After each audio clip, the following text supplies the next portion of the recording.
कौंडण्यपूरची अवस्था या ठिकाणी दुःखद झालेली. आणि मग रुक्मिणी भगवान परमात्मा वरात आता द्वारकेला पोहोचली. मोठा आनंद द्वारकेमध्ये या ठिकाणी आहे. स्वागत झालं देवाचं. आणि मग भगवंताचा संसार सुरू झाला. संसार करत असताना भगवंताला या ठिकाणी रुक्मिणी पासून एक मुलगा झाला. त्याचं नाव आहे प्रद्युम्न.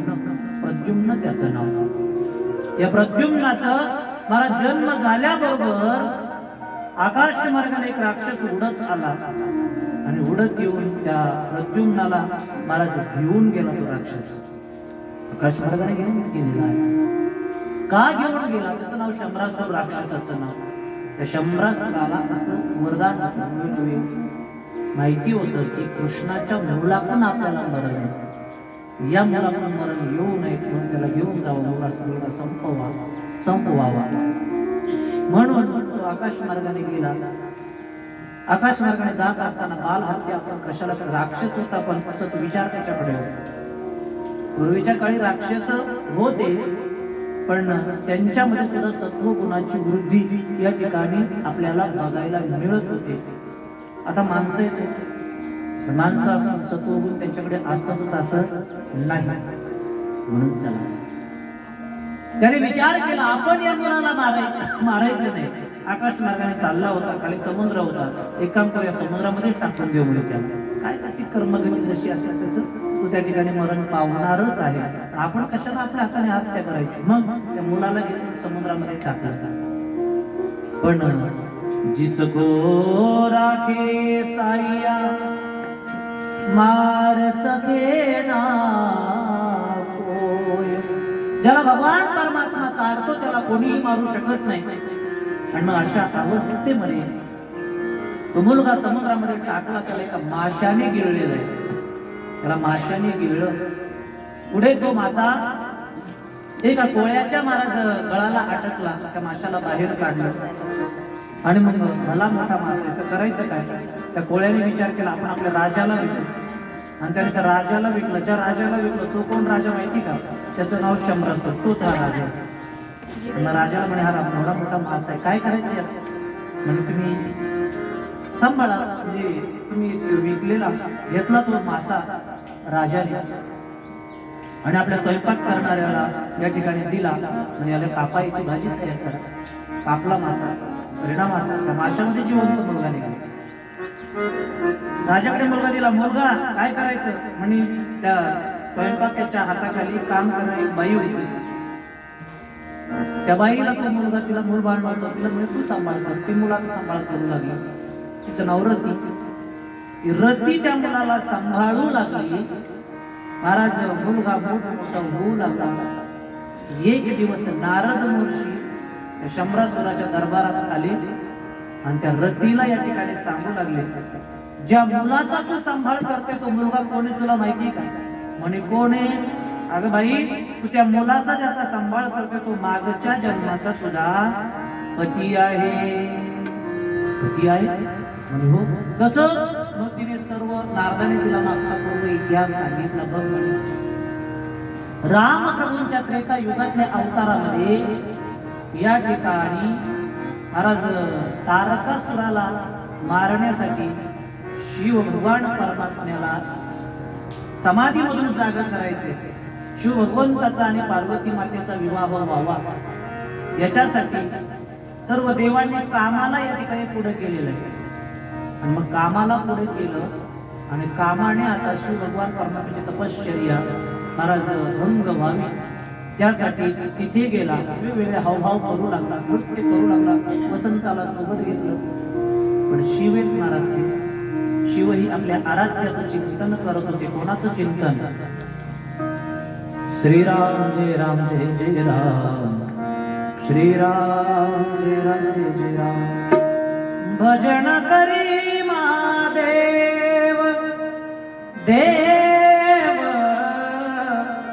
राम पूजी सदा. भगवान परमात्मा राम प्रभूंच्या नवे नवे नामस्मरणामध्ये तल्लीन झालेले भगवंताच्या स्वरूपाचा आनंद घेत असणारे शिव समाधीमधून जागे होत नाही. शेवटी कामाने मला पंचफणाचा बाण जोडला धनुष्याला, शिवाच्या दिशेने सोडला, बाण आला छातीमध्ये, त्या ठिकाणी रोखला. म्हणजे अंतःकरणामध्ये कामाचं वास्तव्य झालं आणि समाधीमध्ये उत्थान झाले. शिव भगवंत विचार करताय किती आनंद घेत होतो मी आत्मस्वरूपाचा, नवीन भगवंताच्या माझ्या स्वरूपाचा आनंद घेत होतो. माझ्या विघ्न आलं, कोणी विघ्न आणलं? इकडे तिकडे बघू लागले. बघत असताना या ठिकाणी जवळ कोणी दिसत नाही. हा जो काम आहे तो आम्रपल्लीमध्ये जाऊन लपला होता, म्हणजे आंब्याच्या पानामध्ये जाऊन लपला होता. भगवंताने बघितलं, राग आलेल्या महाराज शिवाने आपला तिसरा डोळा उघडला आणि कामाला चालून भस्म केलं. तर काम जळून भस्म झाला, देवाला आनंद झाला. समाधीमधून बाबा जागी झाले. पण महाराज या कामाची जी पत्नी होती रती, ती लागली रडायला. पती गेली ना शेवटी, रडू लागली. रडता रडता भगवंताला म्हणू लागली, कृष्ण भगवंताला, मला माझे पती पाहिजे. नवे शंकर समजून सांगू लागले, मेला तो आता, जळाला, भस्म झाला. नाही नाही, माझे पती पाहिजे. शेवटी महाराज दयाळू असणारे भगवंताला दया आली. सांगितलं, बाई तू जरी पती मागत असले पण या अवतारात अंतरी शक्य नाही, इथे तर तुला मिळणार नाही. तुझा पती हा प्रत्येकाच्या अंतःकरणामध्ये शुद्ध रूपाने या ठिकाणी वात्सल्य करेल. पण जेव्हा भगवान परमात्म्याचा द्वापार युगातला कृष्ण अवतार होईल, कृष्ण भगवान परमात्मा रुक्मिणी मातेचा विवाह होईल, त्यांना पहिला मुलगा या ठिकाणी म्हणजे त्याचं नाव प्रद्युम्न. हा प्रद्युम्न तुला मिळेल तो शंभरासुराच्या घरी, असं तिला वरदान दिलं. आणि मग तीच रती शंभरासुराच्या घरी काम करत होती आणि हा मुलगा प्रद्युम्नाच्या रूपाने त्या ठिकाणी गेला. हे नारद महर्षीने सांगितलं, मग ज्याची सेवा करते ना तू, हा तुझा पूर्वजन्मीचा पती आहे. आता ज्याची सेवा करत जाताना मुलगा म्हणून भाव बदलले तिची, ती आता त्याच्याकडे मुलगा म्हणून नाही तर पती म्हणून त्याची सेवा करू लागली. नवीन तो मोठा झाला. भगवान परमात्मा या ठिकाणी आले.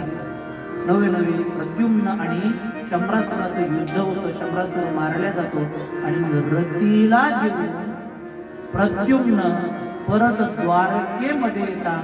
पण द्वारकेमध्ये येण्यासाठी तिकडे प्रद्युम्न जेवढा काळ होता ना, तेवढ्या काळामध्ये, तेवढ्या वेळेमध्ये इकडे भगवान परमात्म्याचे आणखीन विवाह झाले. किती? 16,107 एवढे विवाह झाले. किती पत्न्या भगवंताला? 16,108. मग जेव्हा मला रुक्मिणी एक 8वी आणि बाकीचे 7, 16,107 लक्षात ठेवा. त्याच्यामध्ये मुख्य 8 पट्टराण्या. आता 8 पट्टराण्या कशा मिळाल्या याचे गोड चिंतन श्रीमद भागवतामध्ये आलेलं आहे. पण चला, आपल्याला सांगायला वेळ या ठिकाणी नाहीये, म्हणून ऐका. महाराज 8 पट्टराण्यांचे नाव मी आपल्याला या ठिकाणी सांगतो. जांबुवताची मुलगी जांबुवती, ही भगवंताची दुसरी पत्नी. 17 सत्यभामा, ही भगवंताची तिसरी पत्नी. 9 कालिंदी, ही भगवंताची 4थी पत्नी. लक्षात ठेवा. म्हणून चिंतन करत असताना पुढे मित्रविद्या, ही भगवंताची 5वी पत्नी. 9 सत्या, तिला नागनचिता असं म्हणतात, ही भगवंताची 6वी पत्नी. 9 भद्रा, ही भगवंताची 7वी पत्नी. लक्ष्मणा, ही भगवंताची 8वी पत्नी. या मुख्य 8 पट्टराण्या, मुख्य 8 पट्टराण्या भगवान परमात्म्याला मिळाल्या. प्रत्येकाचं पाणी ग्रहण भगवंताने केलेलं आहे. महाराज आणखीनही आम्ही ऐकलं ना, 16,100 या कशा, या पत्न्या कोण आहेत याचं जर चिंतन केलं तर शास्त्र चिंतन थोडंसं वेगळं आहे. आणि आपण अध्यात्माने नेहमी कथा जी श्रवण करतो, भगवंताला या पत्न्या कशा मिळाल्या. तर बघा, आपले जे मंत्र आहेत ना, त्या मंत्राचा जर विचार केला तर ज्ञानकांडाचे मंत्र आहे 4000. किती? ज्ञानकांडाचे मंत्र आहे 4000. 9 उपासना कांडाचे मंत्र आहे 16,000. उपासना म्हणजे भक्ती. उपासना या शब्दाचा अर्थ भक्ती होतो. मग उपासना कांडाचे जे मंत्र आहे 16,000, याच भगवान परमात्म्याच्या पत्नी आहेत म्हणे. नाही की 100 उपनिषद असे 16,100 आणि इकडे 8 पट्टराण्या. आणखी दृष्टांत असा सांगितला जातो, एक भौमासूर नावाचा दैत्य होता म्हणा. त्याने असं पण केलं की एकाच वेळेस 20,000 राजकन्यासोबत लग्न लावायचं आणि मग राजकन्या जमा करायचा, आणायचा, आपल्या बंदी शाळेमध्ये ठेवायचा. अशा त्याने 16,100 मुली जमा केल्या म्हणा. 16,100 मुली. शेवटी त्या मुली भगवान परमात्म्याला प्रार्थना करू लागला, त्या देवा एक वेळा तरी या दुःखावेळी आम्हाला इथून बाजूला काढ बाबा. किती दिवस आम्ही हे दुःख सहन करायचं. आणि असं चिंतन करता करता भगवंताला दया आली. भगवंत त्या ठिकाणी आले, भौमासुरासोबत युद्ध केलं. त्या भौमासुराकडे काही राजे कैदी होते, त्यांनाही मुक्त केलं आणि त्या मुलींना मुक्त केलं. जा म्हणा तुम्ही तुमच्या घरी. त्या भगवंताला म्हणला, देवा आता कोण स्वीकार करेन रे आमचा? आता कोणी आमचा स्वीकार करणार नाही. मग आता आम्ही तुला एकच विनंती करू, देवा तुझ्या जवळच आम्हाला राहू दे.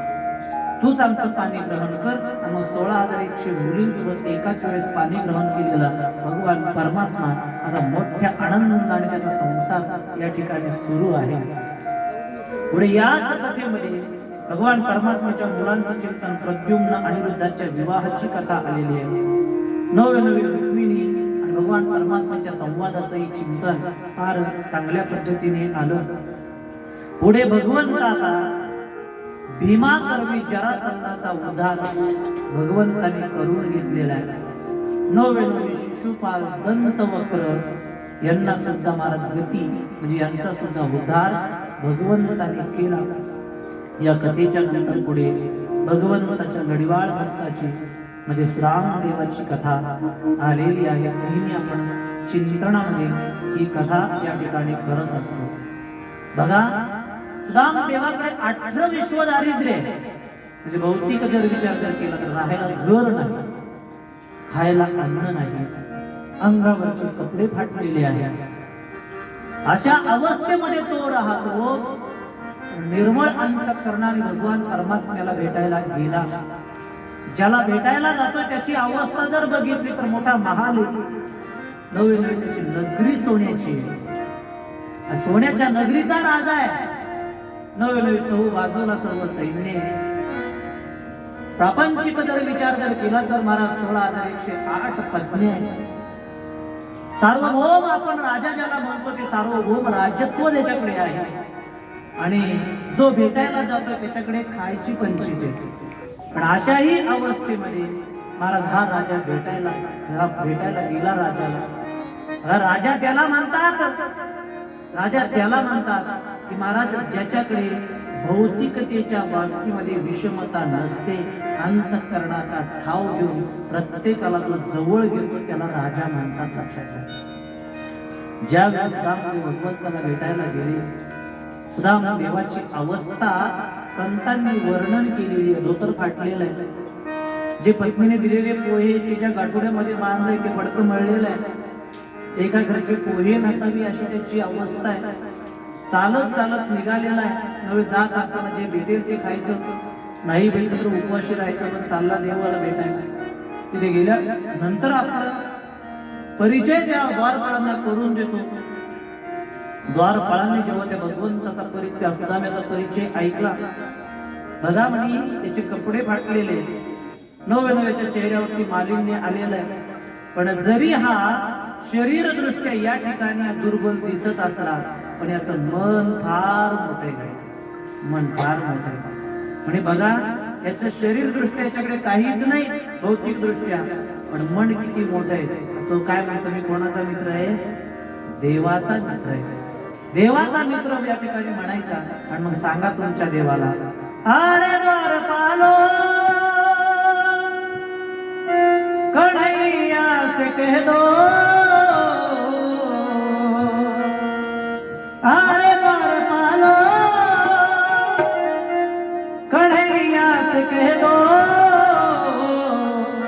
दर पे सुदामा गरीब आ गया है, दर पे सुदामा गरीब आ गया है, दर पे सुदामा गरीब आ गया है। अरे द्वारपालो कन्हैया से कह दो, अरे द्वारपालो कन्हैया से कह दो,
तुमच्या देवाला सांगा की तुला भेटायला तुझा एक मित्र आलेला आहे.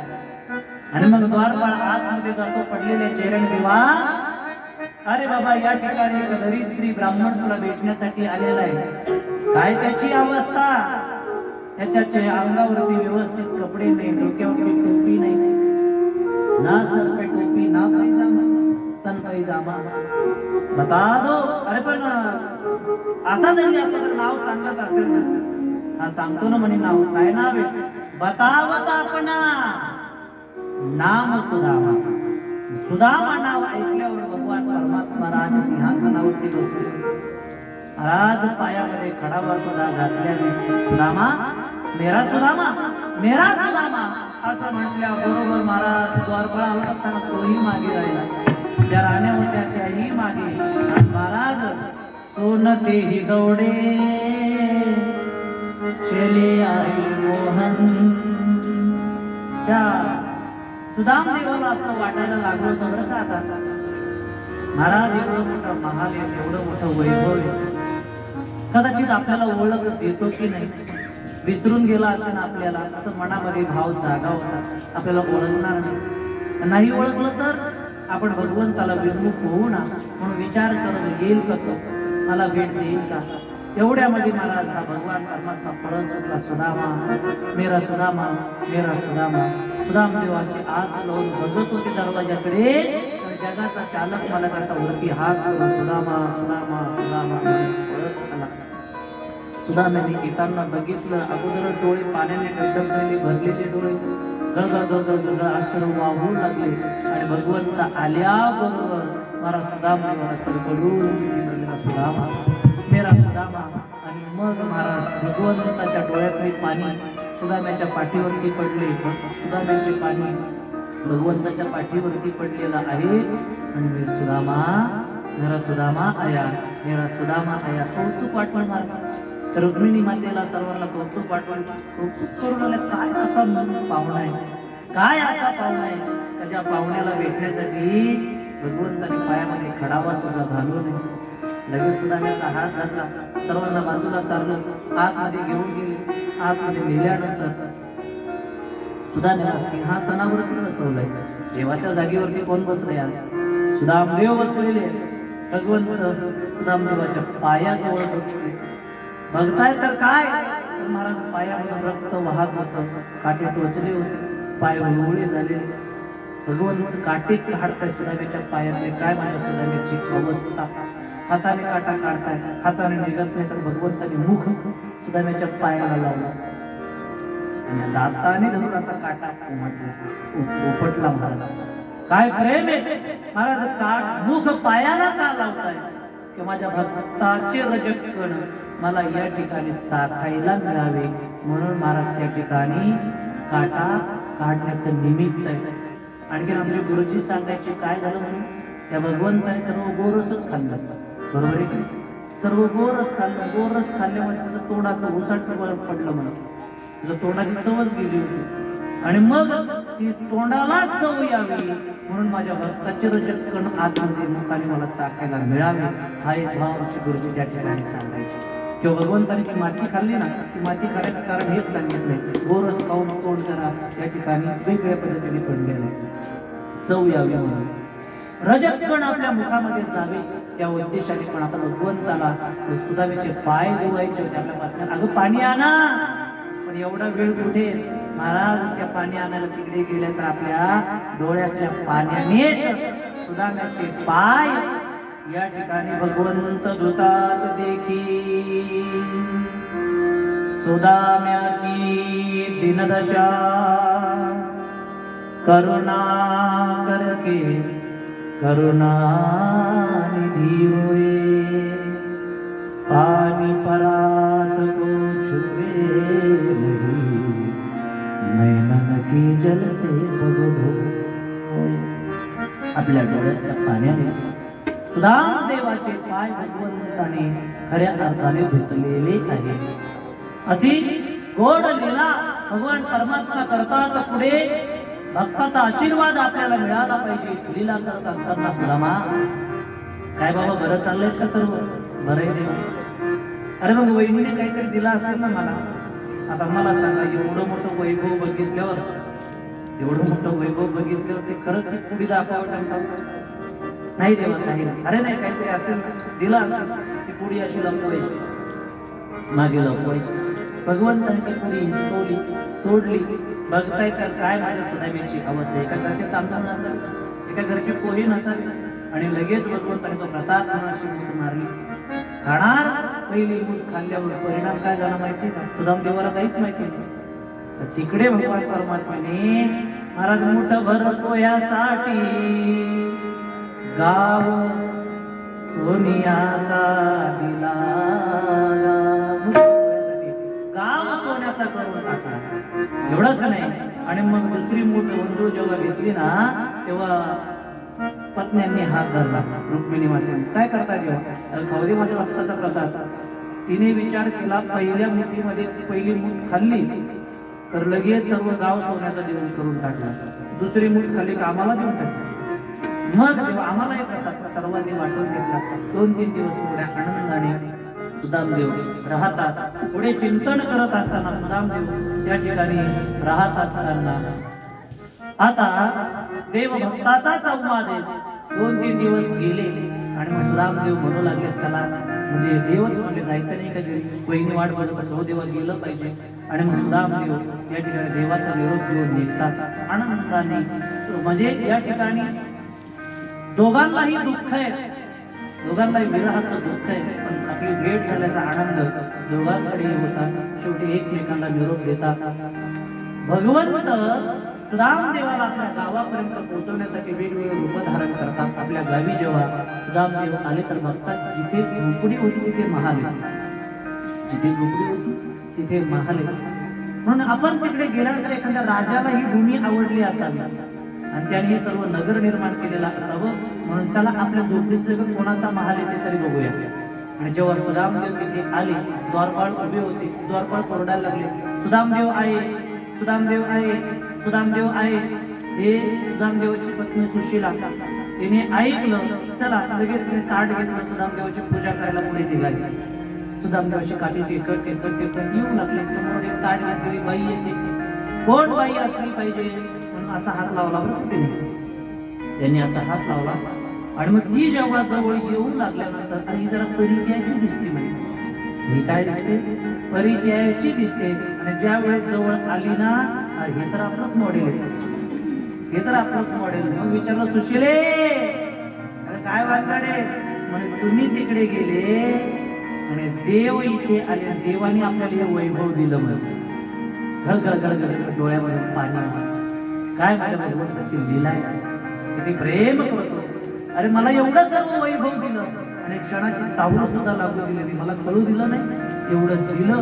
आणि मग सुद्धा भगवान परमात्म्याशी कृतज्ञ भावाने भगवंताला हात जोडले. वारे वा तुझी लीला फार आगाधी आगाध लीला आहे.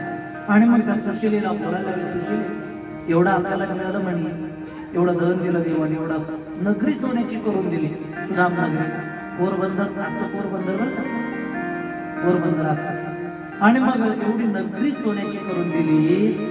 आणि मग ही जर नगरी जर भगवंताने जर दिली असेल, पण मला हे सोन्याचं वैभव होतं म्हणून भगवंत भेटले नाही. मग मी दरिद्री जीवन जगत होतो, घरामध्ये खायला नव्हतं, अन्न मला मिळत नव्हतं, नवे नवे माझी सर्व परिस्थिती अशी असल्यामुळे खऱ्या अर्थाने मला भगवंत आठवला. देवाकडे जाण्यासाठी तू मला प्रवृत्त केलं, जा देवाला भेटून या.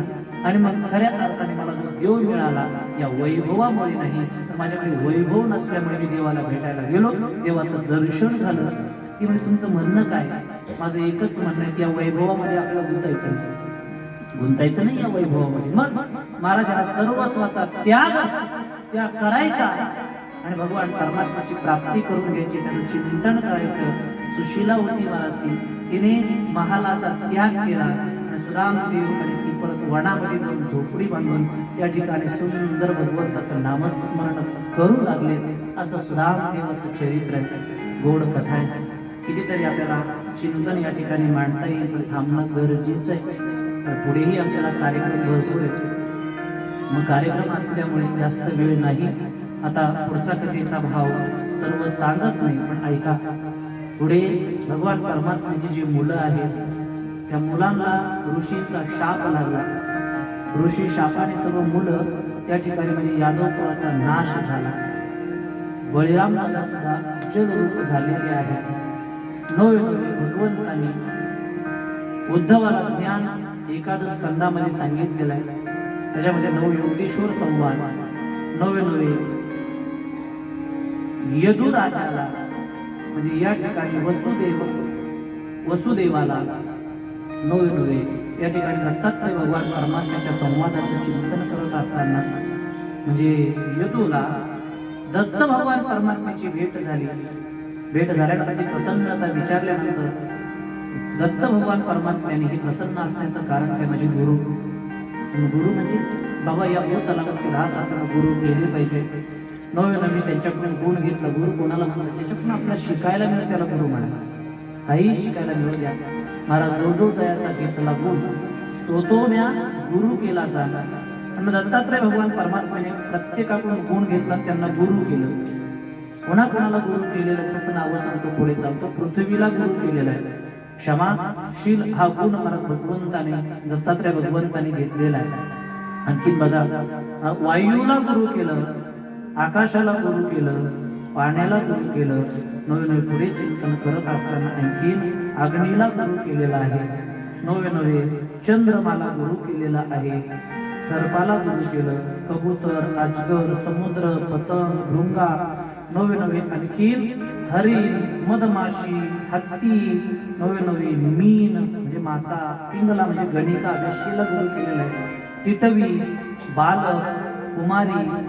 आणखी नाही चिंतन करत असताना असे कितीतरी गुरु या ठिकाणी महाराज दत्तात्रय भगवान परमात्म्याने म्हणजे केलेले आहे. 24 गुरुचं चिंतन आहे. अशा पद्धतीने सर्वांना ज्ञान एकादश स्कंदामध्ये आपल्याला बघायला मिळतं. आता बघा, भगवंत उद्धवाला ज्ञान देत होते. तिथे अर्जुन होता, उद्धव होते आणि मैत्रीय ऋषी होते. प्रत्येकाला काम सांगितलं, मैत्रीय मुलीला सांगितलं म्हणजे विदुर तुम्हाला भेटते, तुम्ही त्यांना ज्ञान द्या. नवे अर्जुनाला सांगितलं, आता हे यादव कुळाचा नाश होणार आहे. सर्व विधवा स्त्रिया होते, त्यांना घेऊन तो हस्तिनापूरला जायचं. आणि उद्धवाला सांगितलं माझ्या चरण पादुका घेऊन बद्रिका आश्रमाला स्थापन करायचे. ते प्रत्येकाला काम सांगितलं आणि मग हे सर्व सामान झाल्यानंतर आपल्या डोळ्यासमोर महाराज सोन्याची गरका पाण्यामध्ये बुडवली. यादवांचा महाराज मदिरा पिऊन एकमेकावर कुटुंब पडले तिथे त्यांनी एकमेकांना लव्हाळ्या गवताने मारलं. लव्हाळ्या गवताने म्हणजे त्यांचं मरण या ठिकाणी आलेलं आहे. अशा पद्धतीने यादव संपले. भगवंत कळंबाच्या झाडाखाली पाठ लावून कळंबाच्या झाडाखाली बसलेले. एका पारध्याने भगवंताचा हा पाय बघितला, मांडीवरती ठेवलेला हलत होता. त्याला वाटलं चतुष्पाद प्राणी बाण मारला. तो बाण आला भगवंताच्या अंगठ्याला लागला. भगवंत विवळत पडलेले पारधी जवळ येतो. देवा चूक झाली नाही, मागच्या जन्माचे प्रारब्ध आहे, कर्म आहे. आणि मग भगवंत विवळत भगवंताने आपला या ठिकाणी शेवटचा श्वास अर्थात भगवंत स्वधामाला गेलेले आहे, निज धामाला गेले देव. आणि मग सर्वांना दुःख त्या ठिकाणी आहे. अर्जुनाला दुःख वाटलं. अर्जुन निघाला. जी भगवंत बाकीच्यांना कामं सांगितले होते भगवंताच्या चरण पादुका घेऊन उद्धव निघालेले. पुढे आता द्वादश स्कंदामध्ये कलीचं वर्णन आलेलं आहे. कलीच्या दोषांचं वर्णन आलेलं आहे. आणि कलींच्या दोषांचं वर्णन करत असताना माझं प्रलयाचं चिंतन आलेलं आहे. नित्य प्रलय, नित्य नैमित्तिक प्रलय, अत्यंतिक प्रलय, प्रायचित्त प्रलय असे प्रलयाचे प्रकार आहेत. आणि मग दोषाचं वर्णन, प्रलयाचं चिंतन आणि मग शुकाचार्य आणि भगवान परीक्षितीचा संवाद. आता समोरोपाकडे आपण आलेलो आहोत. सहज परीक्षितीला विचारलं शुकाचार्याने, शुका आपल्या परीक्षिती सांग बरं तुला आता मृत्यूविषयी काय वाटतंय. आपल्याला माहिती आहे परीक्षिती शुकाचार्यांच्या भेटीला आला होता.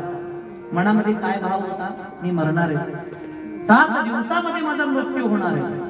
मरणार असेल तर मी काय केलं पाहिजे, म्हणजे मृत्यूचं भय अंतःकरणामध्ये धारण करून आला होता. त्या परीक्षितीला विचारलं सांग मृत्यूविषयी काय वाटतं. परीक्षितीची भाषा आहे, तुम्ही मला मृत्यूविषयी विचारता तर मृत्यू कोणाला आहे.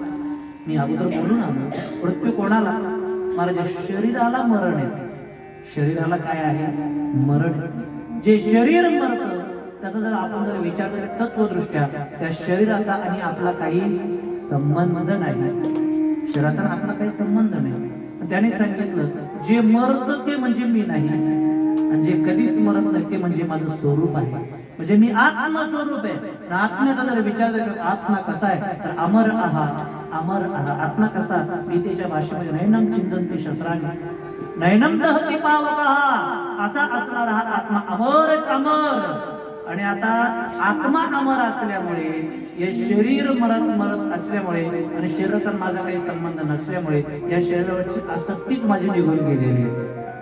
मरण कोणाला शरीराला, आणि मग आसक्ती निघून गेली. म्हणून आता आपुले मरण पाहिले मी डोळा, नवी नवी भीत नाही आता आपुल्या मरणा. हे शब्द ऐकले आनंद वाटला. कोणाला, शुकाचार्य. चला बाबा ज्याच्यासाठी कथा सांगितली ते सफल झाले आहे.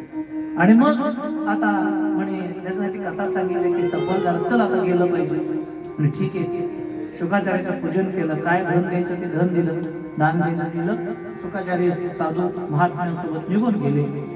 आता आपल्या वडिलांना शाप लागलाय. 7व्या दिवशी तक्षक नाग चावून मृत्यू होईल, म्हणून तो मृत्यू शाप लागलेला तो खरा होऊ नये म्हणून परीक्षितीच्या मुलाने जन्मजयाने महाराज सर्पदंश होऊ नये म्हणून पिंजरा तयार केलेला आहे. पिंजरा वडील बसलेले होते ना, चहूबाजूने पिंजरा तयार केला की जणू काही सर्प आतमध्ये जाऊ नये. वेगवेगळ्या कथा सांगितल्या जातात. पण विचारलं आपल्या वडिलांना आतमध्ये, बाबा तुम्हाला काही इच्छा असेल तर सांगावर का, इच्छा असेल तर सांगा. आतून वडिलांनी सांगितलं काही नाही बाबा, माझी एकच इच्छा आहे, मला बोर खाण्याची इच्छा आहे. बोर खाण्याची इच्छा आहे. आतमध्ये द्रोणामध्ये बोर पाठवलं. एक बोर खाल्लं, दुसरं बोर खाण्यासाठी फोडलं तर त्याच्यामध्ये आळीच्या रूपाने तक्षक आतमध्ये गेला. तो तक्षक शरीराला चावला, शरीर जळून भस्म झालं. जन्मजयाला कळालं की आपले वडील गेले, शरीर जळून भस्म. राग आला त्याला. त्याने ब्राह्मणाला बोलवलं, म्हणजे सर्व सर्प जातच आपण इथं ठेवायचे नाही, म्हणजे भूत लावलं. वडिलांना संपवलं ना, आणि मग यज्ञ करायचं ठरवलं. यज्ञासाठी पुरोहित बोलवले, यज्ञ सुरू केला. यज्ञामध्ये आहुती देऊ लागल्या वेगवेगळ्या सर्पांच्या. सर्प येऊन मरू लागले. हा सर्प इंद्राला शरण गेला होता, जो चावला होता तो इंद्राला शरण गेला. बाबा काही केलं तो सर्प येत नाही. त्याने विचारलं काय येत नाही, इंद्राला शरण गेला. इंद्रासहित आहुती द्या. इंद्रासहित आहुती दिली. इंद्र येऊ लागला. मला एक सांगायचंय की मला सर्व जागा संपू लागली. आस्तिक मुनी त्या ठिकाणी आले आणि आस्तिक मुनी आल्यानंतर बाबा काय करतोय कोणी सर नाही नाही म्हणे तुझ्या वडिलांचं कर्म त्या ठिकाणी त्यांना भाग पडलंय, शाप लागला होता, त्या कर्मानुसार त्यांची गती झालेली आहे असं म्हटल्यानंतर मग सर्प यज्ञ थांबवला. पुढे याच स्कंदामध्ये मार्कंडेय मुनीला मायेच्या दर्शनाची कथा आलेली आहे आणि मग मायेचं दर्शन त्यांना झालं आणि मग शेवटी सर्वात शेवटी महाराज नाम महिमा सांगितलेला आहे. म्हणजे नाम महिमा ग्रंथाच्या शेवटी सांगितलं. म्हणजे एक सिद्धांत असा ठेवायचा आहे की बाबा भगवंताची भक्ती करत असताना नाना मार्ग आहेत, वेगवेगळ्या पद्धतीने आपल्याला भगवंताकडे जाता येतं. भगवंताकडे जात असताना सर्वात सोपा, सर्वांना भगवंतापर्यंत नेणारा नवीन सर्व ज्या मार्गाचं अवलंबन केल्यानंतर आपल्या इच्छित स्थळापर्यंत अर्थात मोक्षापर्यंत भगवंताच्या स्वरूपापर्यंत महाराज ज्या साधनेने जाईल ते साधन म्हणजे नामस्मरण आहे.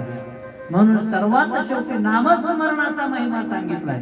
नाम संकीर्तनम यश सर्व पाप प्रणाशनम प्रणाम दुःख शमन तम नमामि हरिं परम. महाराज भगवान परमात्म्याच्या नामाचा महिमा सांगितला. नामाचा महिमा सांगून ही श्रीमद भागवत कथा या ठिकाणी थांबली. अर्थात या ठिकाणी संपली नाही बरं का, संपली नाही. एक काहीतरी आपल्याला काळाची मर्यादा, वेळेची मर्यादा, म्हणून महाराज आज या ठिकाणी आपण या कथेची सांगता करतोय. कथा संपत नाही. तर लोक विचारतात का कधी कथा संपणार आहे. कथा कधी संपत नाही, कधी संपत नाही. हा कथा संपत नाही, कथा सांगणारे संपतील, कथा सांगणारे संपतील, पण कथा मला संपणार नाही. अगाध ज्ञान म्हणून कुठेतरी महाराज एक निमित्त म्हणून आपल्याला सांगता करावी लागते. या ठिकाणी 7 दिवसाचं चिंतन हे पुष्प आपण या ठिकाणी करण्याचा प्रयत्न केला. खरं म्हणजे एवढं मोठं आनंद एक सप्ताहाचं स्वरूप या ठिकाणी या कथेला आलेलं आहे. बघा ना, सर्वांना बसण्याची व्यवस्था, पाऊस जरी आला तरी पाऊस आपल्याला लागणार नाही, पत्र्याचा मंडप, नवे सर्व अतिशय चांगल्या पद्धतीने. मी तर कथा करत असताना असं वाटतं की आपण एखाद्या सप्ताहामध्ये कथा करतोय. म्हणजे ते सार्वजनिक महाराज या ठिकाणी जो उत्सव असतो त्याचं स्वरूप या ठिकाणी कथेला आलं. तसं जर बघितलं तर फक्त आर्थिकता यांची आहे, पण आपल्या सार्वजनिकच कार्यक्रम म्हणावर का याला सार्वजनिक, कारण तुम्ही फार मोलाचं सहकार्य करताय. म्हणजे कुठलंही काही अडचण आली की या परिवाराच्या पाठीमागे तुम्ही उभे कार्यक्रमाच्या दृष्टीने, कुठलंही कार्यक्रमाच्या दृष्टीने, म्हणजे सर्वजण इथे श्रवणाचं सहकार्य करताय. म्हणजे हे फार महत्वाचं आहे. आणि मग एकल्याचा नैवेद्य म्हणून यांनी जरी संकल्प केला पण आपण सर्वजण त्याला प्रोत्साहन देतात. आम्ही तुमच्या पाठीशी काही काळजी करायची नाही, करा तुम्ही असं म्हटलं की त्यांनाही स्फुरण तयार होतं. मी तर असंच म्हणतो, ते मला म्हणतो संध्याकाळी केलं तर आलोच म्हणतो, आलोच, काही काळजी करू नका. आणि मग येतो की त्यांना माहिती, तुम्हालाही माहिती. अर्थात काल यायचं तुझ्या तब्येतच बिघडली, पण चला. म्हणजे या ठिकाणी फक्त हो हो म्हटलं तरी त्यांना या ठिकाणी आनंद वाटतो आणि कार्यक्रम पार पडतोय. आता बोलता बोलता काकांचं हे 5वं या ठिकाणी माझं वर्ष आहे आणि 4थी आपली श्रीमद भागवताची कथा आहे, 4थी. म्हणून 4 कथा निर्विघ्नपणे या ठिकाणी पार पाडल्या. मी अगोदर बोलून आलो करणारे आपण कोणी नाही. या महात्म्याने फार मोठं पुण्य केलं असेल, फार मोठं पुण्य की त्यांच्या पुण्यस्मरणाच्या निमित्ताने कथा या ठिकाणी होते असं म्हणावं लागेल. या परिवाराला जन्मोजन्मी बहु पुण्य केले, जन्मोजन्मी त्यांनी पुण्य केलं. महाराज काहीतरी पुण्य असलं पाहिजे. नाहीतर आपल्या दरबारामध्ये, आपल्या घरामध्ये, आपल्या चौकामध्ये कथा होते, हे महत् भाग्य लक्षात ठेवा. महत् भाग्य, भाग्योदय ना बहुजन्म समर्जितेनं अगोदर चिंतन करून आलोय मी. म्हणून ऐका, असं गोड हे श्रीमद भागवताचं चिंतन 7 दिवस मी आपल्या समोर करण्याचा प्रयत्न केला.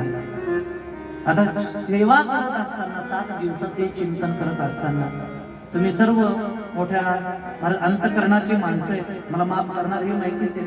पण चला, 7 दिवसाची कथा करत असताना एखादा चुकीचा शब्द गेला असेल, एखादा वेडावाकडा शब्द गेला असेल आणि कोणाचं अंतकरण दुखवलं असेल तर माय बापाच्या अंतकरणाने आपण मला माफ कराल एवढीच मी सर्वांच्या चरणावरती प्रार्थना करतो. आणि मग सर्वांच्या उपस्थितीमध्ये हे चिंतन या ठिकाणी समारोपाच्या दृष्टीने महाराज नवे या समारोपाच्या सांगतेच्या दिशेने आपण या ठिकाणी कथा विश्रांती देतोय. कथा संपली नाही, कथेला फक्त विश्रांती दिली या वर्षीची. पुढच्या वर्षी भगवंताच्या मनात असेल तर होईल कथा, भगवंताच्या मनात असेल आपला संकल्प असेल तर कथा होईल, नाहीतर जेवढी झाली एवढं काही कमी नाहीये, हे सुद्धा भरपूर झालं. पण चला, तो करून घेणार आहे, त्याच्याच हातामध्ये सर्व आहे. म्हणून 7 दिवसाची कथा या ठिकाणी आपण तिला विश्रांती देतोय. सर्व उपस्थित मंडळींच्या परत एकदा चरणावरती मी नतमस्तक होतो. मी जरी कथा करत या ठिकाणी असलो तर मी माझं काही बोलत नाहीये. वारकरी संप्रदायाची सेवा करत असताना या ठिकाणी जे काही माझ्या श्री गुरूंच्या मुखामधून श्रवण केलेलं आहे, माझे श्री गुरु प्रातस्मरणीय वैकुंठवासी रंगनाथ स्वामी महाराज भिंगारे शूर संस्थान आणि आळंदीचे गुरुवर्य त्यांच्या मुखामधून जे ऐकलेलं आहे ते तुमच्या समोर थोडंसं मांडण्याचा प्रयत्न केला. नाहीतरी साळुंखी मंजूर बोलत असे वाणी कवितादानी वेगळाच फक्त निमित्त आहे. थोडं आणखीन बोलू का महाराज? मी एक हमाल आहे, हमाल. आणि हमालाचं काम काय असतं? हमालाचं बोजा उचलायचा आणि ज्याला पाहिजे त्याच्याकडे नेऊन टाकायचा. तसं मी एक संतांचा हमाल आहे, आमच्या गुरुजींचा हमाल आहे. आणि जो गुरुजींनी माझ्या पाठीवर जो माल दिलाय तो माल फक्त मी तुमच्यापर्यंत आणून पोहोचवण्याचा प्रयत्न करतोय. आता ज्याला जो जो आवडेल, जो जो घ्यायचा तो माल या ठिकाणी घ्या आणि अन्न आवडलेला माल परत देऊन टाका. तुम्ही या ठिकाणी स्वीकारतो. म्हणून चला, असा भाव अंतःकरणामध्ये ठेवून एकच सांगेल, भगवंताची भक्ती करा, भगवंताचं नामस्मरण करा. जेव्हा सर्व संपत ना तेव्हा मला नामस्मरण एकच साधन आपल्याला तारतं. लक्षात घ्या, नामस्मरण साधन आपल्याला तारतं, भक्ती आपल्याला तारते. म्हणून त्या भक्तीची कास धरा, पवित्र तुळशीची माळ गळ्यामध्ये या ठिकाणी घाला. नवे आपल्या आई वडिलांची म्हणजे जे जे काही वडील झाले आहेत त्यांची सेवा या ठिकाणी करा. प्रामाणिकपणाने जीवन जगा. म्हणजे आपल्याला इतरांच्या महाराज जीवनामध्ये आनंद देता आला नाही तर देऊ नका, पण दुःख तरी कोणाला देण्याचा प्रयत्न करू नका. भला किसी का कर न सके तो बुरा किसी का मत करना, पुष्प नहीं बन सकते है तो काटे बनकर मत रहना. म्हणून हाच एक संदेश तुमच्या समोर ठेवून मी या ठिकाणी थांबतो. आता या ठिकाणी नित्य नेमाप्रमाणे आपलं भजन होईल. भजनाच्या नंतर आपला हरिपाठ या ठिकाणी होईल आणि हरिपाठानंतर बरोबर 8 ते 10 या वेळेमध्ये श्री हरिभक्तीपरायण लक्ष्मण महाराज आळंदीकर, आळंदी देवाजी यांचं हरि कीर्तन होणार आहे. कसं आहे, कार्यक्रम जरी लहान असला पण कीर्तनकार फार मोठे मोठे आहेत बरं का. कीर्तनकार फार मोठे मोठे आहेत, म्हणजे विद्वान कीर्तनकार या ठिकाणी बोलवलेले. म्हणून सर्वांनी त्या कीर्तनाचाही लाभ घ्यायचा, कीर्तनालाही यायचं. आता काही नाही, म्हणजे एक विधी म्हणून आपण कथेची सांगता करतोय म्हणून थोडंसं ग्रंथपूजन या ठिकाणी होईल. 2 मिनिटांमध्ये ग्रंथपूजन होईल. ग्रंथपूजन झालं की भजन, भजन झालं की आरती. आपली सर्व वारकरी मंडळी इथे हरिपाठासाठी आलेली आहे, सर्व पूज्य मंडळी त्या ठिकाणी आलेली आहे. त्यांच्याही चरणावरती नतमस्तक होतो. चला या ठिकाणी ग्रंथाचं पूजन करायचं.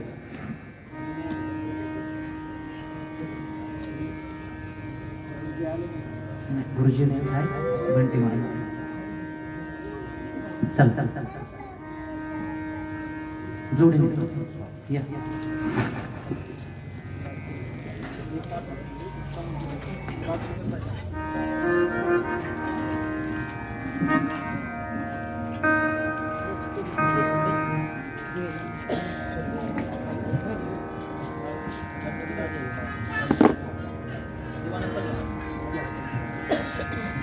Oh. श्री गणेशाय नमः। वक्रतुंड महाकाय सूर्यकोटि समप्रभ निर्विघ्नं कुरु मे देव सर्वकार्येषु सर्वदा। सकल सौभाग्यं समर्पयामि अक्षतां समर्पयामि। बाळकृष्ण देव वसुदेवसुतं देवं कंसचानूरमर्दनं देवकी परमानन्दं कृष्णं वन्दे जगद्गुरु। कुङ्कुम समर्पयामि हल्दीं समर्पयामि सकल सौभाग्यं अक्षतां समर्पयामि। समुद्रे वस्नै देवी परमस्तनमण्डले विष्णुपत्नी नमस्कृत्यं पादस्पर्शं समक्ष्वमे।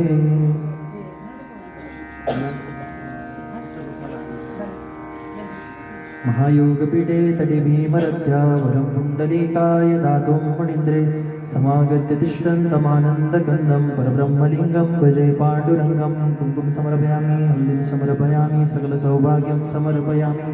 तुळशीची पूजा करा। कुङ्कुम समर्पयामि हल्दीं समर्पयामि सकल सौभाग्यं समर्पयामि। नमस्कारां करोमि। दोघे नमस्कार करा।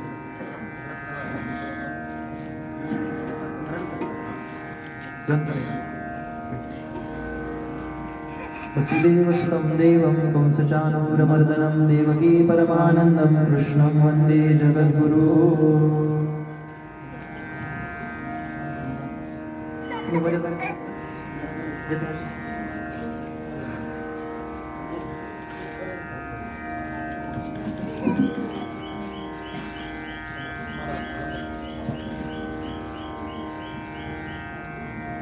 व्यासं च पूजनं करिष्ये। गुरुर्ब्रह्मा गुरुर्विष्णु गुरुर्देवो महेश्वरा गुरुर्साक्षात् परब्रह्म तस्मै श्री गुरवे नमः। चला आता संतांचं भजन। ज्ञानदेव तुकाराम ज्ञानदेव तुकाराम ज्ञानदेव तुकाराम ज्ञानदेव तुकाराम ज्ञानदेव तुकाराम